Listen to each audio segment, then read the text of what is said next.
Buenas tardes, licenciado Ricardo Saldaña. En el día de hoy, mi persona Joyce González estará explicando el tema sobre las bases moleculares del cáncer. Las bases moleculares del cáncer. El cáncer se caracteriza por ser una enfermedad multifactorial.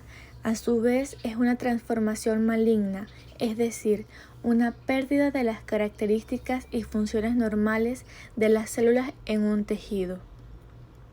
Él afecta lo que es el crecimiento, la proliferación normal de las células, y a su vez produce alteraciones en el proceso de diferenciación celular, lo que condiciona la formación de un tumor en un tejido específico. Para una mejor comprensión del control del ciclo celular, aquí tenemos un esquema en forma analógica como un reloj biológico, el cual opera desde el núcleo de las células en donde existen o convergen diversos estímulos, al cual ellos inhiben o inducen lo que es la progresión del ciclo celular.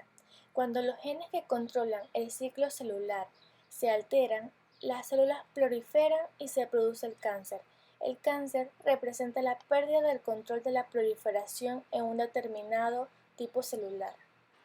Esta cascada de señales es coordinada por proteínas desde el espacio extracelular hasta el mismo núcleo, por lo que pueden encontrarse diferentes niveles celulares en donde se controla la división celular, como lo pueden ser las integrinas, el receptor de tirosina sinasa, el estado nutricional, los receptores de factor de crecimiento transformante beta y los receptores acoplados a proteínas G. En las células eucariotas, el ciclo celular está compuesto de las fases G1, S, G2 y M. Cuando una célula está dividiéndose en cada ciclo de división pasa por estas cuatro etapas. Es por esto que la G es por gap o intervalo, la S por síntesis y la M por mitosis. Durante las fases G1 y G2, la célula crece y se prepara para tener todo listo para la siguiente fase. Algunas células abandonan el ciclo celular en lo que es la parte G1 para diferenciarse, permanecer inactivas, envejecer o morir. Algunas de estas células pueden retornar a la G1 y continuar otra vez con el ciclo celular.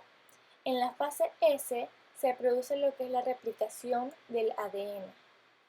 Y en la fase M ocurre lo que es la mitosis, la separación de los cromosomas duplicados entre las células hijas y la división del citoplasma por un proceso denominado citocinesis. Al final de la fase G1 y antes de entrar a la fase S hay un control muy restrictivo, tanto que se denomina punto de restricción. Si la célula pasa este control del ciclo celular, avanzará, independientemente de las señales externas, pero pasarlo necesita muchas tareas resueltas previamente y la ayuda de estímulos externos. Este punto es tan importante porque en la fase S se replicará el ADN y tiene que hacerse con todas las garantías. En la fase S hay un punto de control que vigila que la replicación del ADN se produzca correctamente, que sea completa y que se produzca sin fallos. Al final de la fase G hay otro punto de control que determina la entrada en la fase M. Se asegura de que la célula ha crecido lo suficiente y está todo dispuesto para empezar el reparto de los cromosomas y del citoplasma en las células hijas. En la transición entre la metafase y la anafase durante la mitosis, hay un punto de restricción que se asegura que la segregación de las cromátidas de los cromosomas entre las dos células hijas será la correcta. Las ciclinas son proteínas que se sintetizan y se degradan periódicamente en distintas etapas del ciclo celular. Esto les permite unirse y activar a las CDKs durante periodos concretos del ciclo celular. Cada ciclina activa un tipo de CDK. El CDK1 interactúa con las ciclinas A y B, el CDK2 con las ciclinas A, B y E, y el CDK4 y 6 con las ciclinas D. Las células tumorales tienen mutaciones que le permiten saltarse los controles moleculares y se dividen sin control. Una célula tumoral necesita muchas mutaciones para conseguirlo, puesto que ya hemos dicho que hay muchas vías de regulación que convergen en los puntos de control. En concreto, hay dos puntos de genes que tienen que ser mutados, los oncogenes y los genes supresores de tumores. Los primeros son los que favorecen el avance normal del ciclo celular y los segundos son los que inhiben el avance del ciclo celular cuando las condiciones no son apropiadas. Protoncogenes, oncogenes y genes supresores de tumores. Las células responden a señales tanto internas como externas que estimulan la proliferación celular, lo que requiere de una regulación en la que participan diferentes proteínas que estimulan el ciclo celular. Entre los numerosos genes relacionados con la transformación maligna de células se encuentran dos grandes grupos clasificados, como lo pueden ser los oncogenes y genes supresores de tumores. Ambos presentan como denominador común su implicación en la proliferación celular. Oncogenes. En su historia, tenemos que en 1986 se clona el primer gen supresor de tumores de retinoblastoma. Como se logra observar en la imagen de la derecha, en la parte inferior se observa el tumor. En 1988, ya 2 años después, se observa lo que es el gen P53. En 1910, Peyton Rose experimentó con sarcoma de pollo al inyectar homogeneado de sarcoma libre de células en pollos sanos. Se inducía la misma clase de tumor. En décadas siguientes se descubrió el agente etiológico de este padecimiento, un retrovirus denominado virus del sarcoma de Rose. En 1970 se describe que uno de los genes del virus del sarcoma de Rose, el gen SRC, tiene la capacidad de transformar células normales en fenotipos malignos.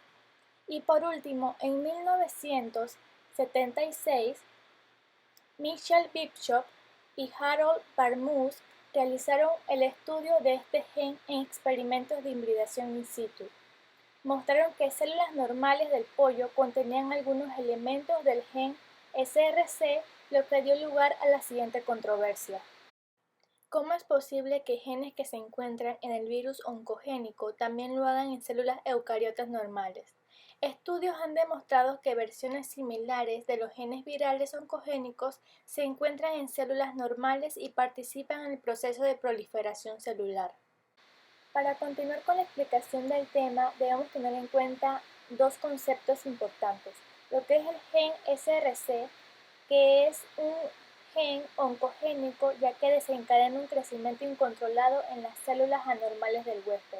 A su vez, pertenece a una familia cináceas de tirosina que participa en la regulación del desarrollo embrionario y el crecimiento celular. También tenemos lo que son los protoncogenes, que son genes que codifican proteínas que regulan de manera normal y fisiológica la cascada de eventos que sirve para mantener el control de la progresión del ciclo celular y el estado normal de diferenciación de las células. Las versiones alteradas de estos protoncogenes, por mutaciones, dan lugar a lo que son los oncogenes. Las funciones de los productos genéticos de los protoncogenes y de los oncogenes son diferentes. Por lo menos en los oncogenes, estos productos son las oncoproteínas. Estas proteínas actúan pleiotrópicamente. Esto quiere decir que es una situación en que un único gen o alelo afecta a varios fenotipos diferentes, provocando así una serie de cambios tanto celulares como moleculares, y a su vez según el nivel molecular específico en donde ellas actúen. Los oncogenes son determinantes en la evolución del cáncer. También los genes supresores de tumores o antioncogenes desempeñan un papel clave en la tumorogénesis, ya que operan restringiendo o suprimiendo lo que es la proliferación celular bajo ciertas condiciones. Estos genes son sumamente importantes, ya que para la formación tumoral maligna es necesaria su inactivación o pérdida, lo que les confiere una naturaleza recesiva. Los genes supresores de tumores, como describió Bert Bolkestein, investigador en el área de cáncer de la Universidad de Johns Hopkins, en términos de la célula, cuando una célula se acelera, se divide y cuando se frena, ocurre lo contrario. Por ello, los genes supresores de tumor también se le conocen como antioncogenes. Diferencia entre los oncogenes y los genes supresores de tumor. Los oncogenes solamente necesitan de un alelo mutado para que se active su función tumorogénica, es decir, poseen un carácter dominante. Por el contrario, en los genes supresores de tumor se necesita que ambos alelos del gen estén alterados para que no sean funcionales, esto es que tienen un carácter recesivo. Los mecanismos por los cuales ambos alelos se pueden inactivar pueden ser por el mismo tipo de mutación o por una mutación diferente. Aunque normalmente se poseen dos alelos de un gen sin alteraciones, en algunas ocasiones se pueden heredar un gen con uno de sus alelos mutados. Sin embargo, el otro alelo tiene la capacidad de reemplazar la pérdida de función del alelo mutado. Cuando se pierde esta combinación, se puede incluir una mutación de manera aleatoria y se da la pérdida de heterocosidad de los alelos, que esto implica cambios en dos alelos mutados, lo que favorece el desarrollo de un tumor. La pérdida de heterocosidad está relacionada por tanto en la teoría de los dos golpes, que describe la mayor probabilidad de desarrollar un tipo específico de cáncer en individuos que heredan un alelo mutado y cuyas células son más susceptibles de presentar una mutación somática en el alelo normal. Entre los genes supresores de tumores mejor caracterizados en el ser humano se incluyen el gen retinoblastoma, que está localizado en el cromosoma número 13, el gen P53, situado en el cromosoma 17, y existen otros genes supresores de tumores con una importancia similar, pero se limitan a tipos específicos de cáncer, como lo pueden ser el gen APC o Adenomatous polyposis coli y el DCC, situados en el cromosoma 5 y 18, respectivamente, cuya significación clínica se ha limitado al cáncer de colon. Los genes NF1 y NF2, cuyas posiciones en el genoma son 17 y 22, se han asociado a neurofibromatosis. Nuevamente, para unificar ideas y a la vez conceptos, tenemos el retinoblastoma, que es una enfermedad que se manifiesta por una tumoración maligna en la retina desde la infancia. En la forma hereditaria de la enfermedad, uno de los alelos de origen paletal porta la delección y cuando se altera el otro alelo, el que es no mutado, se desarrolla el tumor. El gen retinoblastoma codifica para una fosfoproteína nuclear implicada en la regulación del ciclo celular. A través de su unión cíclica a los complejos ciclinas CDK, específicamente las ciclinas D, E y el factor transcripcional E2F, durante la parte final de la fase G1 se fosforila y libera al E2F, lo que permite la transcripción. Durante la mitosis, este gen sufre una desfosforilación y esta forma hipofosforilada inhibe la proliferación celular. Por otro lado tenemos el gen P53, que codifica para un factor transcripcional que activa la transcripción de ciertos genes y en respuesta al daño en el DNA detiene el ciclo celular. En caso de que el DNA no pueda repararse, las células aumentan sus niveles de P53 y se detienen en la fase G1 antes de entrar a la fase de síntesis. Para activar los mecanismos de reparación, si la lesión no es reparable, la célula es inducida a la apoptosis. Las células con una lesión reparable retornan a la fase S y a la división celular. En 1987, Donald George y sus colaboradores reportaron que el oncogen MDM2 o doble minuto murino suprime la capacidad del P53 para inhibir la tumorogénesis. Debido a que el P53 está implicado en numerosos tipos de cáncer y se ha propuesto que su detección podría ser útil como un marcador en la evolución de la enfermedad. Virus y cáncer. El cáncer cervicuterino es un tipo de cáncer que tiene como factor de riesgo la infección con el virus del papiloma humano. Debido a que la infección con el virus del papiloma humano se produce en las células epiteliales basales, esta se mantiene durante el proceso de diferenciación epitelial, para así asegurar la síntesis de proteínas virales que darán origen a nuevos virus.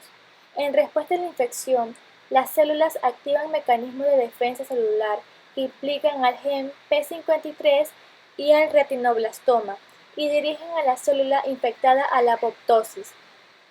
En ambos casos, se produce una pérdida de su actividad, lo que contribuye a la tumorogénesis del cáncer cervicuterino, ya que produce cambios en el crecimiento normal y diferenciación del epitelio cervical y se acumulan alteraciones genéticas en estas células. Además de la infección viral, con algún tipo de alto riesgo del virus del papiloma humano, es importante considerar la competencia del sistema inmunológico del huésped en la eliminación de la infección viral, ya que no todas las infecciones con el virus del papiloma humano de alto riesgo progresan a cáncer cervicuterino. Esto pone de manifiesto la importancia de la respuesta inmune humoral y celular, así como otros factores entre los que se incluyen infecciones recurrentes, coinfecciones con otros tipos virales y la integración del DNA celular.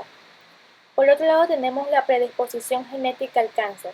Los cánceres de tipo familiar implican un riesgo elevado de heredar la enfermedad, como lo puede ser el retinoblastoma infantil, en que se hereda un alelo mutado del gen supresor del tumor retinoblastoma.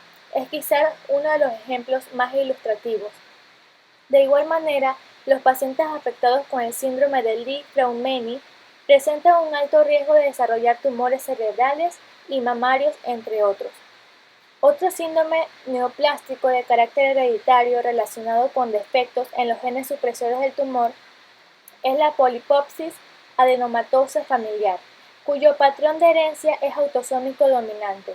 Esta enfermedad representa un modelo de estudio por la correlación que existe entre la evolución de las lesiones histopatológicas en el epitelio colónico y las alteraciones genéticas en genes supresores de tumor, como lo puede ser la APC, la DDC, la P53 y oncogenes. La teoría de las mutaciones múltiples. Estas mutaciones múltiples de naturaleza clonal tienen lugar en diferentes estadios histológicos y se han correlacionado con la evolución, como es el caso del cáncer de colon, uno de los modelos más representativos de esta teoría. Muchas gracias por su atención.